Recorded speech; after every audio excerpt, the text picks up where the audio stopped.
اللہ کے رسول علیہ السلام فرماتے ہیں جس گھر میں بیٹی پیدا ہوتی ہے بیٹی، اسی دن اس گھر میں 70,000 فرشتے آتے ہیں۔ ابن حجر نے لکھا اس کو، بیٹیوں کو نفرت کی نظر سے دیکھنے والوں، بیٹیوں کو زہر کی نظر سے دیکھنے والوں، بیٹیوں کو بوجھ سمجھنے والوں، بیٹی کچھ مانگتی ہے منہ پھیر کے کہتا ہے بہت ہو گیا بس تو بہت مانگتی رہتی ہے۔ بیٹے نے کہا ابو دے دو یہ چیز مجھے، بیٹے کو دے دیا۔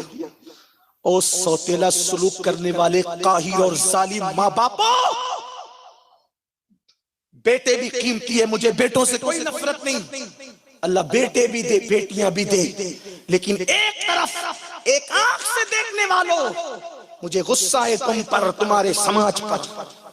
اب ہمیں مشرکین سکھائیں گے بیٹیوں سے پیار، تم اپنے دین سے اتنے دور ہو گئے، نماز چھوڑا، روزہ چھوڑا، نبی کی ساری سنتیں چھوڑی، کون سے مسلمان ہو؟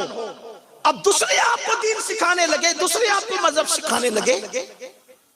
جس دن تمہارے گھر میں بیٹی پیدا ہوتی ہے بیٹی، اس دن تمہارے گھر میں 70,000 فرشتے آتے ہیں۔ یہ کوئی مولوی نہیں کہہ رہا ہے، تمہارے رسول کہہ رہے ہیں، سچے سچے نبی فرما رہے ہیں، سید الانبیاء کہہ رہے ہیں۔ اور وہ 70,000 فرشتے اس ننھی سی بیٹی کو گھیر لیتے ہیں چاروں طرف سے، اس کے سر پہ ہاتھ رکھتے ہیں۔ ابن حجر سے پڑھ رہا ہوں حدیث، امام ابن حجر لکھتے ہیں چاروں طرف سے گھیر کے اس کے سر پہ ہاتھ رکھتے ہیں۔ ہائے میرا گھر کس وقت اس وقت کیسا رشک جنت بنتا ہے، آپ کا گھر کیسے رشک جنت بنتا ہے جب بیٹی آتی ہے گھر میں، بیٹی آتی ہے۔ آپ کہتے ہیں جلدی سے بیٹی جائے، جلدی سے بیٹی جائے، بیٹی والوں دیکھو تمہارے گھر کی کیا کرامت ہوتی ہے اس دن۔ 70,000 فرشتے چاروں طرف سے گھیر کے اس بیٹی کے سر پہ ہاتھ رکھ کر کیا کہتے ہیں؟ اے کمزور جان سے پیدا ہونے والی کمزور جان، عورت کمزور جان ہے، اس سے پیدا یہی بچی ہوئی وہ بھی کمزور جان ہے۔ اے کمزور جان سے پیدا ہونے والی کمزور جان مبارک ہو، جب تک تو اس گھر میں رہے گی ہم تیرے ساتھ اسی گھر میں رہیں گے۔ ایک بیٹی ہے 70,000 فرشتے، دو بیٹی ہے 1,40,000 فرشتے، تین بیٹیاں ہیں 2,10,000 فرشتے۔ آپ کو ضرورت ہے کسی کی تعویذ کی؟ تعویذ والے بابا لوگ برا نہیں مانے، میں بھی کبھی کبھی ٹوٹے پھوٹے انداز میں نہیں بھی آتا ہے تو زبردستی لکھتا رہتا ہے، لیکن برا مت مانو۔ سوچو جس کے گھر میں 70,000 رحمت، اچھا رحمت کی فرشتے ہے، کسی تعویذ کی ضرورت؟ لیکن کوئی بیٹی کی قدر تو جانے۔ اللہ کے رسول علیہ السلام نے فرمایا جب تم سفر سے واپس آؤ اور کوئی گفٹ لاؤ اور دونوں دوڑ کر آئے، بیٹی بھی اور بیٹا بھی، بیٹا کہے مجھے ابو یہ دو، بیٹی کہے یہ دو، پہلے بیٹے کو مت دو، پہلے بیٹی کو دو۔ تحفہ پہلے بیٹی کو دیا جائے گا۔ کیوں؟ بلکہ اگر بیٹا ایک ہی ہو، بیٹیاں زیادہ ہو، اب جو زیادہ ہوتے ہیں اس کی اہمیت کم ہوتی ہے، فطرتاً ایسا۔ بیٹا ایک بیٹی تین، اب سفر سے آؤ تو کس کو دو؟ اب بھی آقا فرماتے ہیں پہلے بیٹے کو مت دینا، پہلے بیٹی کو دینا۔ کیوں؟